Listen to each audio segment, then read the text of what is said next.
Assalamualaikum warahmatullahi wabarakatuh. Waalaikumsalam warahmatullahi wabarakatuh. Alhamdulillahi rabbil alamin. Wassalatu wassalamu ala asrafil anbiya'i wal mursalin Muhammadin wa ala alihi wa sahbihi ajmain. Asyhadu an la ilaha illallah al-malikul haqqul mubin wa asyhadu anna Muhammadar Rasulullah shadiqul wa'dil amin. Qala Allah ta'ala fi kitabihil karim, a'udzu billahi minasy syaithanir rajim. Ya ayyuhalladzina amanu taqullaha haqqa tuqatih wa la tamutunna illa wa antum muslimun. Ya ayyuhalladzina amanu taqullaha wa qulu qawlan sadida yuslih lakum a'malakum wa yaghfir lakum dunubakum wa may yuti'illah wa rasulahu faqad faza fawzan 'azima. Ya ayyuhalladzina amanu taqullaha wal tanzur nafsum ma qaddamat lighad wattaqullaha innallaha khabirum bima ta'malun. Para bapak, para ibu ingkang kawula hormati, pimpinan ranting Muhammadiyah Trihanggo baik utara maupun selatan yang saya hormati, pimpinan ranting Aisyah Trihanggo utara selatan yang saya hormati, Ketua Takmir beserta seluruh jajarannya dan seluruh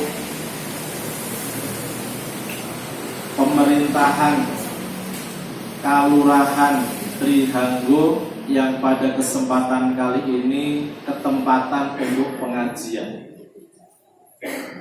Wau sampun dipun ngendikaaken dening Bapak Ketua Takmir sarana prasarana fasilitas yang ada di kalurahan menika monggo dipun manfaataken untuk dakwah. Apalagi 27 pegawai muslim semuanya, alhamdulillah. Maka ini menjadi ciri khas Muhammadiyah untuk bisa kerjasama dengan pemerintah. Betul yang disampaikan oleh Bapak Ketua Takmir, persyarikatan Muhammadiyah kita ini organisasi yang teratur, punya pengalaman yang sangat lama untuk bisa menjadi organisasi yang dewasa. Maka Muhammadiyah kita ini insya Allah keteraturannya itu bisa dirasakan dari tingkat ranting sampai tingkat pusat.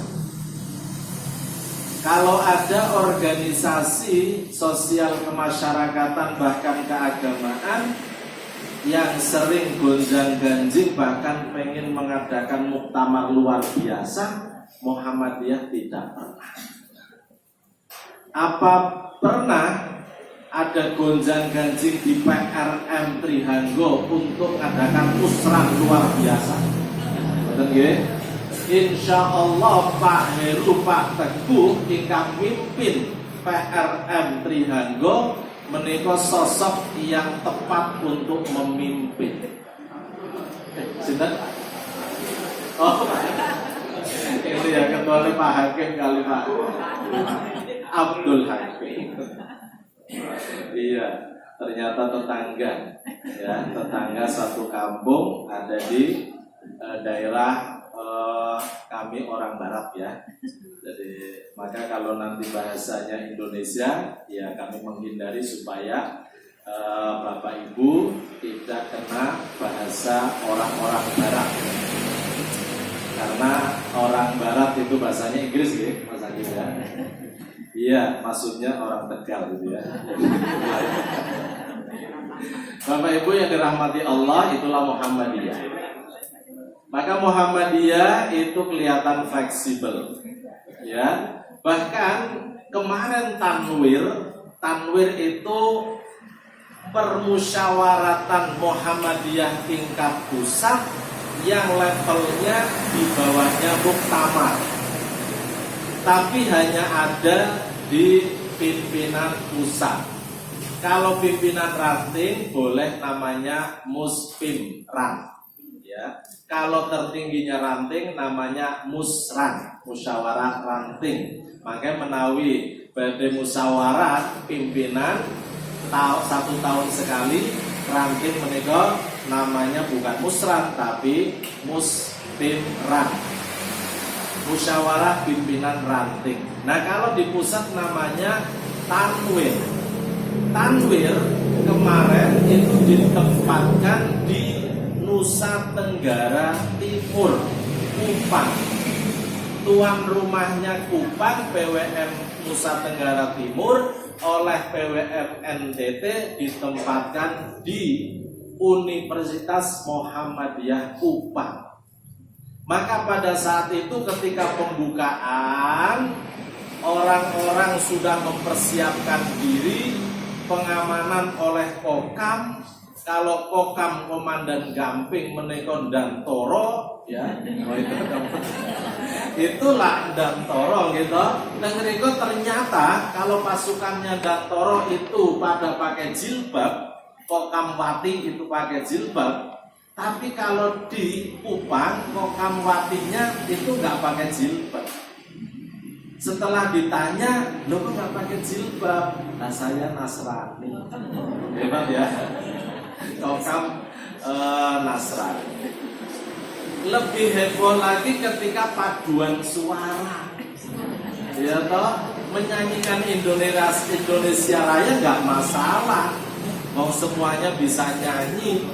Tapi ternyata ketika menyanyikan lagu Sang Surya, orang-orang pada heran, ini paduan suara dari Universitas Muhammadiyah Kupang kok nggak pakai jilbab. Yang pakai jilbab 3 atau 4 putri tok, yang lainnya tidak pakai. Ternyata setelah ditelusuri, ya mereka mahasiswa NTT atau Muhammadiyah Kupang, tapi agamanya Nasrani. Mereka juga nyanyi dengan fasih Sang Surya, ya Allah Tuhan Robiku, Muhammad junjunganku, Al-Islam agamaku, Muhammadiyah gerakanku. Bukan Nasrani, agamaku tidak ya. Ini hebatnya Muhammadiyah, karena ternyata yang namanya Universitas Muhammadiyah Kupang, menurut informasi data 82% mahasiswanya Nasrani. Orang-orang mahasiswa yang asli dari NTT, karena mayoritas di sana memang agamanya Nasrani. Apakah Muhammadiyah keberatan? Wah, eman-eman dirikan aung kok kemudian untuk orang lain? Tidak. Muhammadiyah ada di mana-mana untuk siapapun. Inilah nasionalismenya Muhammadiyah. Tidak usah gembor-gembor NKRI harga hidup ya. Tidak usah. Muhammadiyah sudah meletakkan dan melaksanakan itu semuanya. Inilah Muhammadiyah.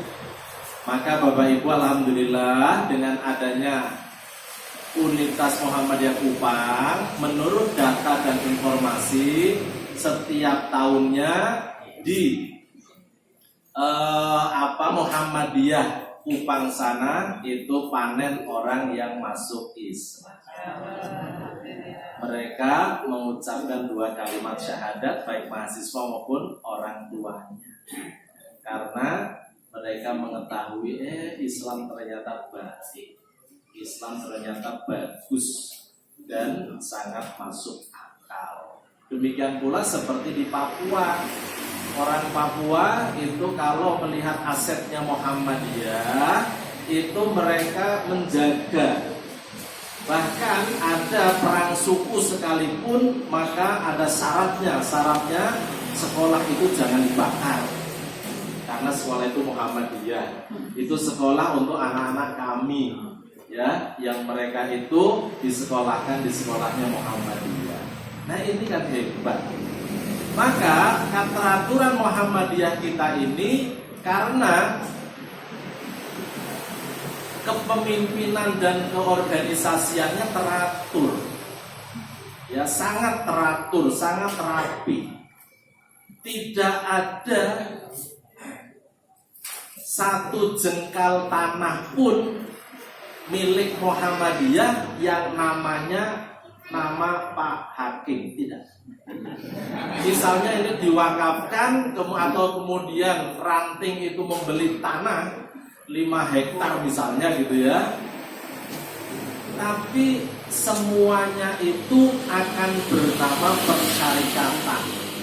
Maka kalau ada orang yang kemudian keheran-heranan bahwa Muhammadiyah kita ini adalah organisasi terkaya raya se-dunia. Kalau ada akhirat, mungkin se-akhirat. Ya. Jadi dunia, se-dunia artinya internasional, tidak ada organisasi sehebat, sekaya Muhammadiyah. Nah, kekayaannya itu mencapai kekayaan 400 triliun. Bukan 400 miliar ya, 400 triliun lebih. Dan itu semuanya rapi tercatat sebagai aset milik organisasi. Tidak ada yang dimiliki kiainya, tidak ada yang dimiliki oleh bendaharanya, Pak Hari ya, bendaharanya itu tidak bisa. Walaupun Pak Hari memegang keuangan dan aset-aset yang ada di ranting, itu tidak ada yang dimiliki oleh Pak Bendahara, Pak Ketua ya. Ini tidak ada yang dimiliki. Nah, semuanya termasuk Prof. Haidar Nasir walaupun ketua umum itu tidak punya satu aset pun atas nama beliau yang dimiliki Muhammadiyah. Nah, maka ini menjadi catatan penting untuk kita semuanya. Karena apa? Karena Muhammadiyah menerapkan konsep Islam yang rahmatan lil alamin. Konsep Islam juga Islam yang wasatiyah, Islam yang tengah-tengah. Bukan Islam pinggir kanan, pinggir kiri, tapi Islamnya Muhammadiyah yang diyakini dan diamalkan itu adalah Islam wasatiyah. Itu termaktub di dalam rumusan hasil Muktamar Muhammadiyah ke-27 ke berapa? Oh iya, 27 ya. Di Solo, di Surakarta kemarin, tahun 2022. Itu salah satu rumusannya adalah Risalah Islam Berkemajuan. Risalah Islam Berkemajuan itu ada 5 cirinya. Yang pertama, tauhid menjadi landasannya. Yang kedua, Al-Quran dan As-Sunnah menjadi rujukannya. Kemudian yang ketiga, tajdid dan ijtihad itu selalu dibuka. Pintu tajdid dan ijtihad dan tajdid itu selalu dibuka oleh Muhammadiyah, tidak pernah ditutup. Kemudian yang keempat, mengembangkan Islam wasatiyah. Yang kelima adalah Islam atau mewujudkan Islam rahmatan lil alamin. Bapak Ibu, ini sekaligus mengawali kajian kita pada kesempatan kali ini, memperkenalkan risalah Islam berkemajuan sebagai cirinya Muhammadiyah. Risalah Islam berkemajuan, 5 cirinya. Yang pertama, tauhid jadi landasannya. Yang kedua, Al-Quran As-Sunnah rujukannya. Yang ketiga, ijtihad tajdid dihidupkannya. Yang keempat, kembangkan Islam wasatiyah. Yang kelima,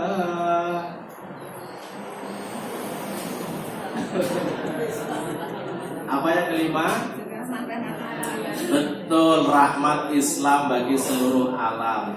Yang kelima, wujudkan Islam, rahmat seluruh alam. Warga Muhammadiyah, mari kita bersama wujudkan insya Allah Muhammadiyah mencerahkan. Begitu ya. Ini lagu apa? Tombo hati ya, gitu. Untuk memudahkan kita menghafalkan 5 ciri Muhammadiyah sebagai risalah Islam atau rumusan risalah Islam berkemajuan. Nah, Bapak Ibu yang dirahmati Allah Subhanahu wa taala, itu muhasabah pertama, muhasabah organisasi. Nah, sekarang Bapak Ibu, kita bersama-sama juga bermuhasabah untuk diri kita. Bapak Ibu, pada kesempatan yang baik ini Allah memberikan limpahan kasih sayangnya kepada kita.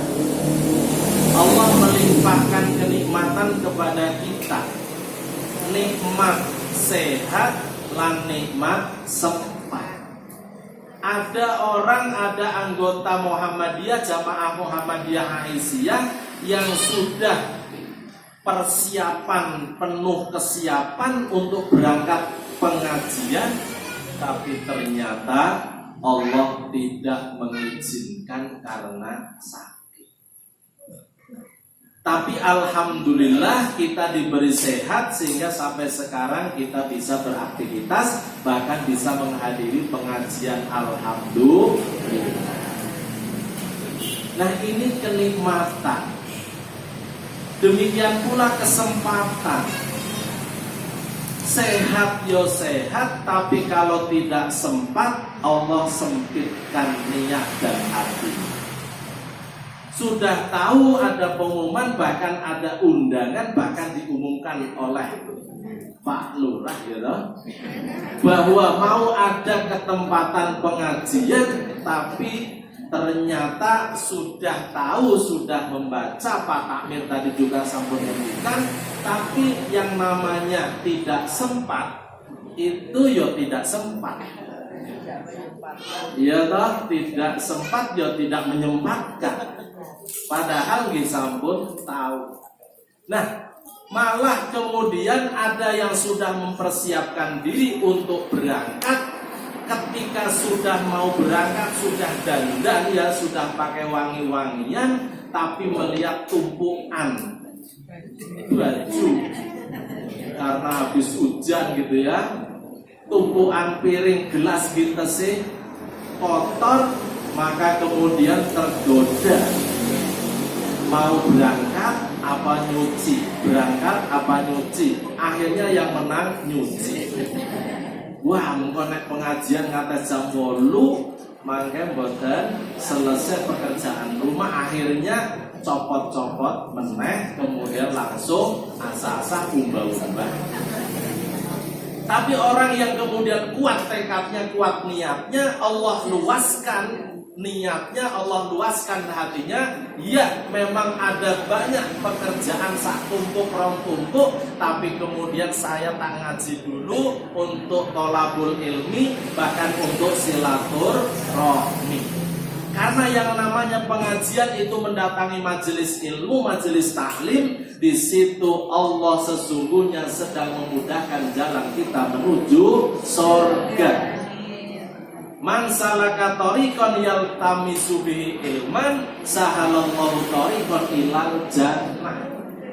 Barang siapa yang menempuh perjalanan menuju majelis taklim untuk menuntut ilmu, maka sesungguhnya Allah sedang memudahkan jalan untuk masuk surga. Berarti antara perjalanan dari rumah Bapak Ibu menuju ke tempat pengajian ini itu adalah jalan mulia. Karena itu adalah jalan surga. Maka apabila ternyata Allah pundut kita semuanya ketika ada dalam perjalanan di tengah jalan kurang 1 meter saja untuk masuk ke masjid ini, ternyata Allah pundut kita, maka insya Allah mati syahid. Nah, ini kan keistimewaannya. Maka kita harus semangat, harus senang, harus bangga, bahkan di nanti kapan lagi ada pengajian, kok suwe banget, kok selapanan ya, kok yo tiap ahad misalnya gitu ya. Tapi tidak apa-apa, sudah bagus. Karena yang ranting menyelenggarakan selapanan, yang masjid rutin pekanan boten pengajian. Jadi tidak kurang-kurang kita cari pengajian. Dan toro kalau pengajiannya itu hampir tiap hari. Nah, khususnya Senin dan Kamis sore, karena sekalian ada buka bersama gratis. Di mana? Di Masjid Suja, Mas ya. Jadi beliau memang keamanannya Masjid Suja. Orang itu aktif dan aman gitu ya. Nah, Bapak Ibu yang dirahmati Allah Subhanahu wa taala, ini sehat dan sempat. Bapak Ibu, apakah ada di antara Bapak Ibu yang masih berdoa memohon kepada Allah, ya Allah, mudah-mudahan nafas saya lancar? Tidak ada. Apakah masih ada yang berdoa, ya Allah, mudah-mudahan jantung saya berdetak dengan kencang, dengan teratur, jangan berhenti? Nyaris tidak ada.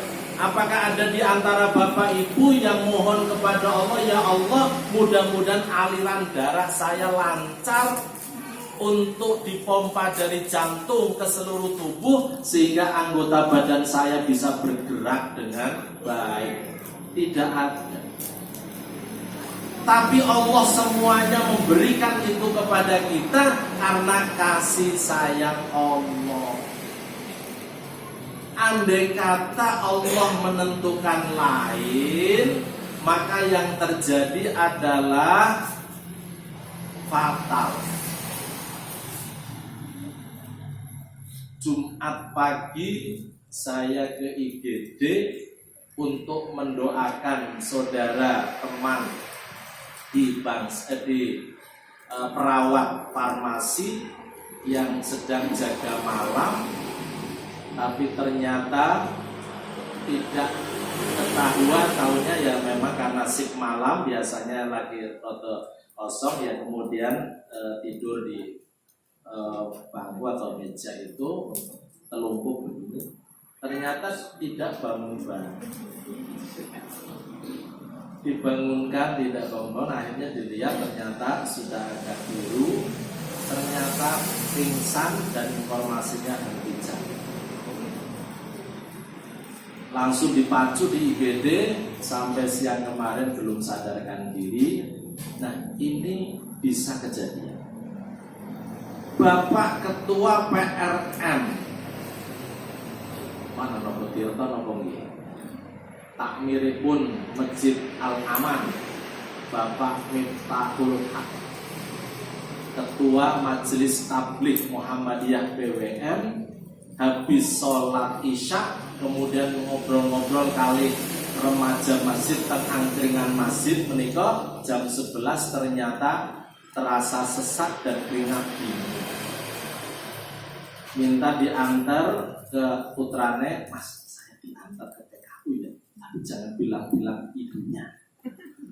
Nggak suruh bilang-bilang, tapi ibunya karena sedang lewat ya sudah, akhirnya dikasih tahu istrinya, akhirnya ya sudah berangkat saja ke Gamping. Akhirnya diberangkatkan ke Gamping, di IGD didiagnosa ini ada gangguan jantung, masih pada sama muda ya. Yang sekarang mungkin masih ada di Bangsal itu teman wali murid SD Muhammadiyah Sokonandi dikontak, termasuk istri yang mengontak, ya ini ada suaminya Mbak Andis itu ternyata sekarang di Queen Latifah, minta dirujuk ke PKU Gamping karena serangan jantung. Usianya masih di bawah saya. Kalau saya kan 17 tahun. Berapa? 71 ya? Iya, 50. Nah, ini masih di bawah, artinya masih. Bapak Ibu, apakah karena tidak mohon kepada Allah, ya Allah mudah-mudahan jantungku jangan berhenti? Juga tidak. Tapi ketika Allah Subhanahu wa Ta'ala yang memiliki seluruh anggota tubuh kita punya hak, mau menghentikan, mau menyumbatkan, mau melancarkan, mau mengganggu dan lain sebagainya, itu adalah hak Allah. Yang ada adalah siap dan siap untuk kita semuanya. Bapak Ibu, seberapa toh jumlah oksigen yang ada di alam semesta ini, termasuk di masjid kita ini, banyak. Tapi kenapa ada saudara kita yang sama-sama juga berada di tempat ini atau di tempat yang lain itu bisa menghirup oksigen dengan baik, tapi ada saudara kita yang sesak nafasnya. Setelah dibawa ke rumah sakit katanya ini oksigennya kurang. Lah kurang seberapa Allah ciptakan oksigen di alam lepas? Ternyata ada gangguan pernapasan sehingga membutuhkan dia untuk pakai oksigen. Bahkan tokoh Muhammadiyah kita ini yang 2 periode menjadi sekretaris PWM, Bapak Haji Supiman almarhum yang kemarin sedo teng PKU Muhammadiyah Gamping dalam usia 70 sekian tahun itu juga selama masuk ke rumah sakit itu langsung tidak sadarkan diri dan harus menggunakan ventilator. Nah, ini keadaan kesehatan kita kalau seandainya terganggu seperti ini. Maka alhamdulillah kita bersyukur kepada Allah sampai sekarang kita sehat walafiat, bahkan udara nafas yang ada di alam semesta oksigen kita ini bisa kita hirup dengan gratis. Kalau Bapak Ibu harus pakai oksigen harus bayar. Oksigen tabung gas oksigen yang ada di belakang rumah sakit itu yang isinya itu ribuan 60.000 atau berapa liter itu ternyata 1 minggu sekali harus dicop. Itu menunjukkan bahwa sekian banyak orang butuh. Dan kalau seandainya menggunakan itu harus bayar. Padahal kita tidak bayar menghirup oksigen, alhamdulillah. Bapak Ibu, pernahkah Bapak Ibu itu memohon kepada Allah, ya Allah, mudah-mudahan ginjal saya itu bisa sehat. Ginjal itu sehat, ginjal itu Bapak Ibu perannya sangat penting. Ada 2 bentuk ginjal yang ada dalam tubuh kita, besarnya sekian, ada 2. Itu ternyata punya peran yang sangat strategis, sangat penting untuk membersihkan darah salah satu. Kalau seandainya ginjal kita itu kemudian rusak, maka yang terjadi kita harus dibantu untuk darah itu bersih. Maka ada istilah hemodialisa, yaitu cuci darah. Ada orang yang ginjalnya karena sudah lumayan parah, maka harus 2 kali dalam 1 pekan pergi ke cuci darah untuk dicuci. Bapak Ibu, apakah pernah berpikir, ya Allah, andai kata ginjal yang besarnya sekian Allah ciptakan, ditaruh di dalam dan tidak nampak, tidak kelihatan, tapi pekerjaannya nyata, pentingnya nyata. Tapi kalau kemudian itu rusak, maka alat yang harus menggantikan itu sebesar kulkas. Tinggi 1,5 meter, 1 meter sampai 1,5 meter, dan banyak sekali kelanteng-kelantengan kabel. Ada kabel yang mengaliri darah, ada kabel yang mengaliri air bersih, air RO dan lain sebagainya. Ada oksigen yang harus masuk, itu sulit sekali. Adakah Bapak Ibu yang gembol alat itu? Nggak ada. Karena berat, tapi Allah ciptakan yang namanya ginjal kecil ada di dalam tubuh kita tidak kelihatan. Itu alhamdulillah sehat, mudah-mudahan selalu sehat. Allahumma amin. Karena kalau tidak harus dicuci pakai alat bantu, 1 kali cuci paling tidak kita harus menyiapkan dana 800 sampai 1.500.000. Apalagi kalau agak berat maka 5 juta bisa keluar. Nah kalau itu kemudian rutin tiap 1 pekan 2 kali, ya berapa dana yang harus kita siapkan? Lupa pakai BPJS, alhamdulillah. Nah ini Bapak Ibu, maka dari itu mari sama-sama kita syukuri ini semuanya. Ini bagian dari muhasabah terhadap kesyukuran kita kepada Allah.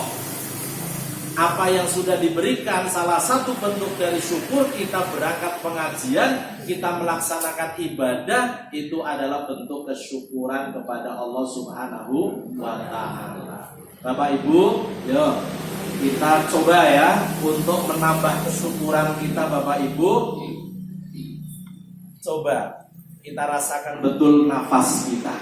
Hitungan ketiga, tarik nafas sedalam-dalamnya. Hitungan ketiga, hembuskan. Rasakan betul oksigen masuk dalam tubuh kita dan CO2 keluar dari tubuh kita. Ini alat yang Allah ciptakan dalam diri kita itu maha sempurna. Tarik nafas, hembuskan nafas, hitungan ketiga. 1, 2, 3. 1, 2, 3. Plong rasanya. Kita tarik lagi nafas sedalam-dalamnya. Hitungan kelima kita hembuskan. Sambil menghembuskan, tolong resapi betul bahwa ini adalah pemberian dari Allah, bahwa ini adalah ciptaan Allah, bahwa ini adalah kasih sayang Allah. Maka ucapkan dalam hati alhamdulillah. Hitungan ketiga ditarik yang dalam. 1, 2, 3. 1, 2, 3, 4, 5. Alhamdulillah. Plong rasanya, nikmat rasanya, dan itu Allah yang memberi. Andai kata Allah tidak mengizinkan kita untuk bernafas, narik bisa, mengeluarkan tidak bisa, sesat. Bapak Ibu, tadi kita merasakan betul nikmatnya. Apalagi kalau coba ya kita tahan agak lama titik, hitungannya 10 kali. Ambulan kuat ya, insyaallah kuat lah ya. Baik, 10 kali ya, supaya kita lebih merasakan betul bahwa ini adalah kasih sayang Allah, bahwa ini pemberian Allah, dan Allah maha sempurna menciptakan pernapasan kita. tarik yang agak dalam karena hitungannya sampai 10 kali. 1, 2, 3. 1, 2, 3, 4, 5, 6, 7, 8, 9, 10. Alhamdulillah. Semakin nikmat ya. Hitungan 5 nikmat, hitungan 10 nikmat. Yuk kita coba 50 ya. Nah, kemudian ada ambulan ke sini. Iya, Bapak Ibu, itu coba. Itu juga untuk kesehatan pernafasan kita, Bapak Ibu. Untuk kesehatan jantung kita juga. Sekali-kali kita hentikan, tapi jangan lama-lama, nanti malah berhenti suwe. Ya, hentikan untuk menyehatkan, menghangatkan tubuh kita. Kita tadi menahan nafas 3, 5, sampai 10, ternyata badan kita sudah semakin hangat. Yang kedua, kita juga detak jantung kita itu nanti akan tambah normal. Itu ada faedahnya ketika kita berlatih untuk menahan pernafasan. Nah Bapak Ibu, ini bentuk kesyukuran kita yang harus ada dalam diri kita. Supaya apa? Supaya kita bisa menjadi sosok manusia yang bersyukur. Bersyukur atas nikmat Allah untuk bisa kita maknai dalam rangka menguatkan ibadah kita kepadanya. Bapak Ibu, satu kali lagi kita simulasi kesyukuran kita kepada Allah. Bapak Ibu, hitungan ketiga, Bapak Ibu kita pejamkan mata.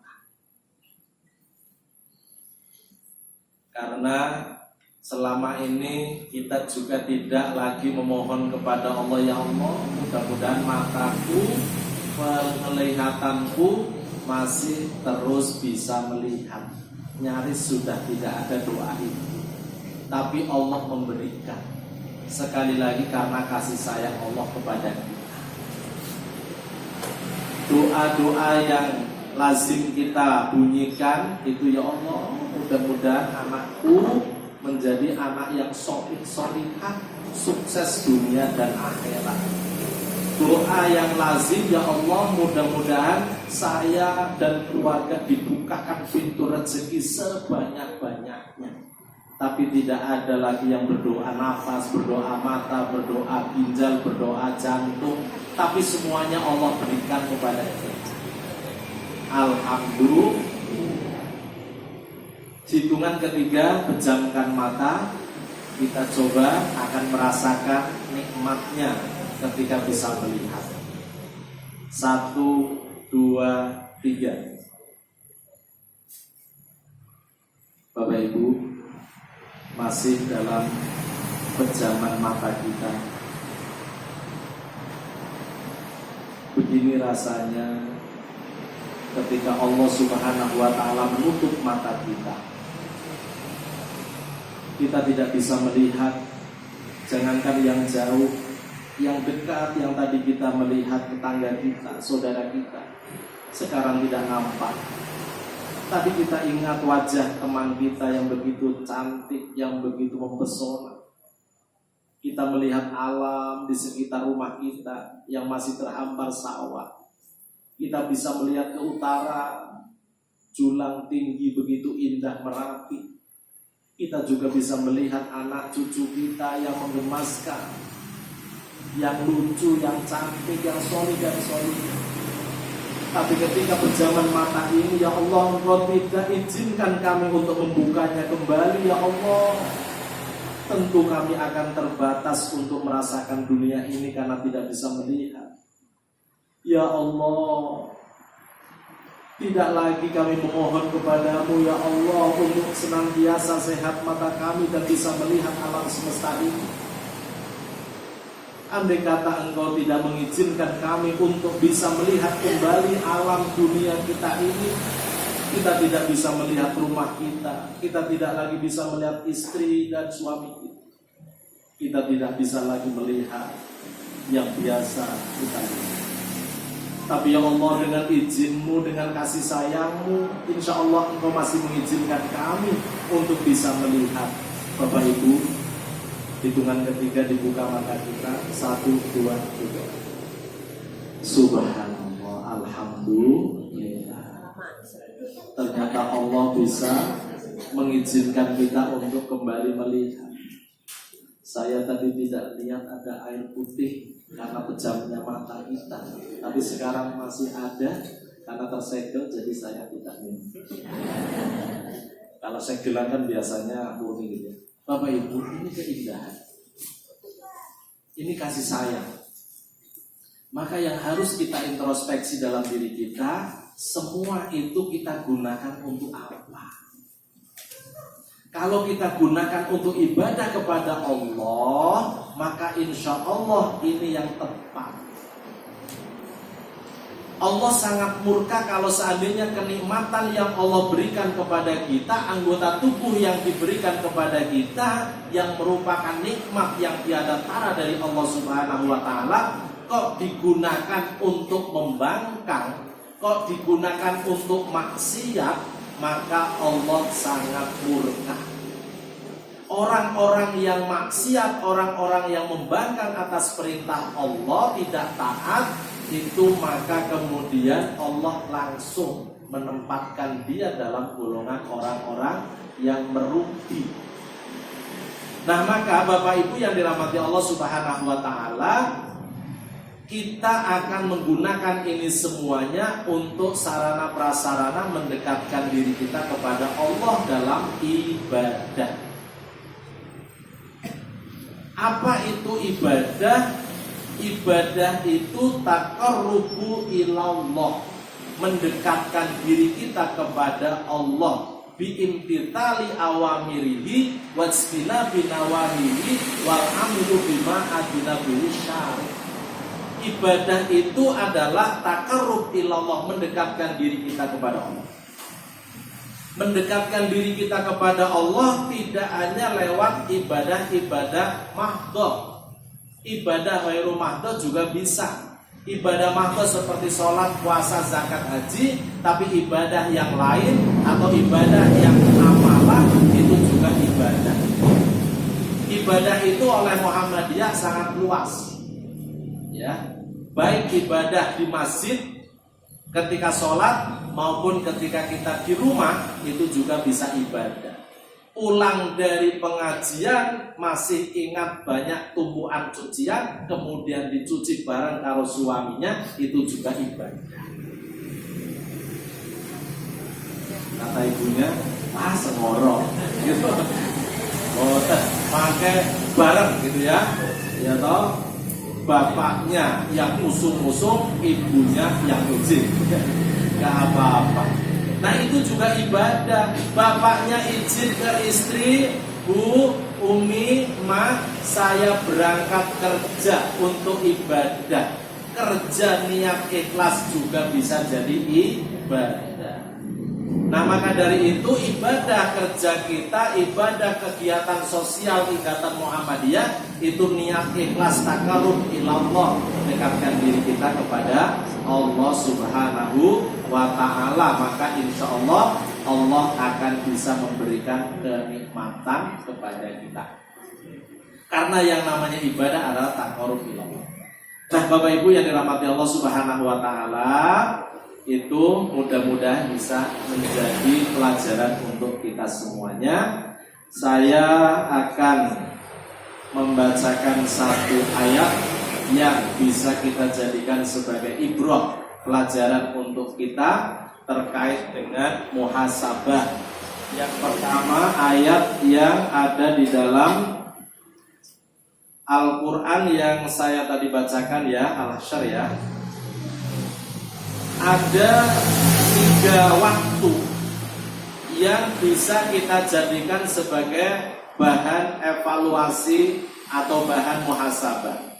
Ya ayyuhalladzina amanu taqullaha wal tanzur nafsum ma qaddamat lighad.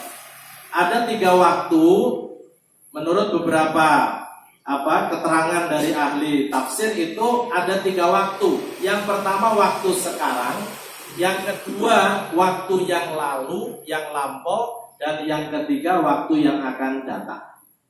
Itu yang harus kita perhatikan. Waktu yang sekarang, wal tangzur, perintah untuk melihat, perintah untuk memperhatikan, itu bagian juga dari bermuhasabah. Lihatlah itu berarti sekarang melihatlah. Sekarang dilihatlah. Melakukan perbuatan sekarang dengan cara kita melihat diri kita seperti apa. Itu waktu yang penting, yaitu waktu sekarang.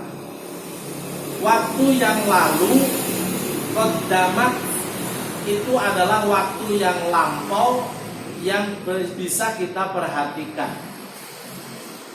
Nah, kemudian itu semuanya ligotin untuk masa yang akan datang. Waktu yang ada ini yuk kita imbangkan. Untuk kita melihat masa lalu, menjalankan di masa sekarang, untuk sanggup bekal di masa yang akan datang. Keseimbangannya itu harus seimbang. Bapak Ibu, untuk melihat masa lalu tidak mesti harus banyak-banyak. Seperti kita Bapak Ibu berangkat ke sini pengajian naik sepeda motor, naik kendaraan, ada 2 spion. Spion itu dilihat untuk melihat belakang. Di depan itu yang juga harus dilihat. Antara lihat spion 2 itu dengan melihat ke depan lebih banyak ke depan. Andai kata Bapak Ibu naik motor buanter lihatnya spion terus gitu ya. Nah itu nggak tahu kalau ada bis beton numpuk neng tengah jalan. Nah ini kan menjadi bahaya. Nah maka dari itu Bapak Ibu seimbang. Paling tidak 20-80, 20% lihat spion, 80% lihatnya ke depan. Karena yang penting bagaimana kita bisa menatap masa depan untuk bisa sukses dilakukan saat ini, tidak usah perlu ditunda-tunda. Nah ini makna dari apa yang kita bisa maknai dari wal tangdur nafsu ma qaddamat liwat. Nah maka Bapak Ibu, mari konsepsi untuk kita bermuhasabah, apalagi pada kesempatan yang baik ini kita ada di bulan Rajab. Kita juga berada di dalam bulan Rajab yang sebentar lagi akan masuk bulan Sya'ban, yang sebentar lagi akan masuk bulan Ramadan. Sebentar lagi Bu, jangan lebarannya yang dinanti. Walaupun Mas Hakim itu sudah menanti kapan mudiknya gitu ya, ya karena memang ada mudik ya toh. Tapi yang dipersiapkan adalah Ramadannya. Yang disiapkan adalah Ramadannya. 5 menit pas untuk menutup ya. Yang disiapkan Ramadannya. Kita masih ada di bulan Rajab, besok bulan Sya'ban. Di dalam bulan Rajab, bulan yang menjadi salah satu bulan haram. Ya, bulan Rajab itu bulan yang dimuliakan oleh Allah Subhanahu wa taala. Di dalamnya ada Isra Mi'raj. Isra Mi'raj itu adalah misi akidah untuk memperlihatkan bagaimana alam akhirat diperlihatkan oleh Allah kepada Nabi Muhammad, tapi ada misi ibadah, yaitu sholat 5 waktu. Nah maka ini kemuliaan Rajab juga. Sya'ban itu juga bulan yang penuh juga kemuliaan, karena Sya'ban itu turunnya perintah untuk siam wajib, siam Ramadan. Pada 10 Sya'ban menurut riwayat turun perintah wajibnya kita puasa Ramadan. Itu di bulan Sya'ban. Kenapa tidak di Ramadan saja? Allah memberikan perintah supaya disiapkan dengan baik, karena Ramadan bulan yang penuh dengan kemuliaan. Nah maka Bapak Ibu, ini yang harus kita siapkan supaya apa? Ramadan kita sukses. Maka yang harus kita siapkan untuk menghadapi Ramadan mumpung ada di bulan Rajab dan bulan Sya'ban, yang pertama tazkiyatun nufus. Kita harus membersihkan diri kita, mensucikan diri kita. Yang dibersihkan adalah jiwa dan raga. Jiwa itu dibersihkan dari hati maupun akal pikiran kita sehatkan. Supaya apa? Supaya bersih masuk dalam bulan Ramadan, adanya adalah semangat dan semangat. Yang kedua yang harus kita siapkan adalah ilmu. Ilmunya Ramadan itu harus kita tahu. Sebagaimana Bapak Ibu mau pergi tindak haji maupun umroh, harus tahu ilmunya Mekah dan Madinah. Di mana tempat-tempat yang mustajabah, di mana tempat-tempat yang istimewa, harus tahu mana yang namanya multazam, mana Hajar Aswad, mana yang namanya Hijr Ali, Hijr Ismail, mana yang namanya tempat-tempat yang penuh dengan kemuliaan. Demikian pula ketika di Masjid Nabawi, mana yang namanya Raudhah.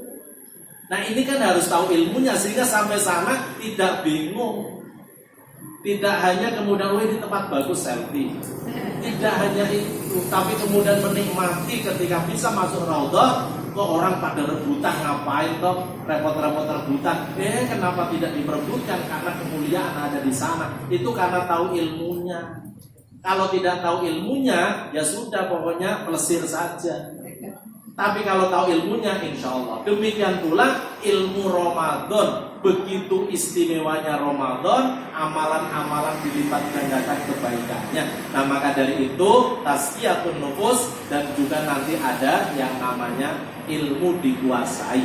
Mudah-mudahan masih ada waktu 2 bulan ini Sya'ban nanti dikuatkan target Ramadan ya, untuk bisa keilmuannya dikuasai tentang Ramadan sehingga kita merindukan datangnya Ramadan. Ya Allah, rindu sekali untuk siam, rindu sekali untuk tarawih, rindu sekali untuk kajian-kajian, dan juga insya Allah kita bisa menikmati bulan Ramadan dengan sebaik mungkin. Demikian yang bisa kami sampaikan. Mudah-mudahan Allah Subhanahu wa Ta'ala melimpahkan rahmat dan hidayah kepada kita semuanya.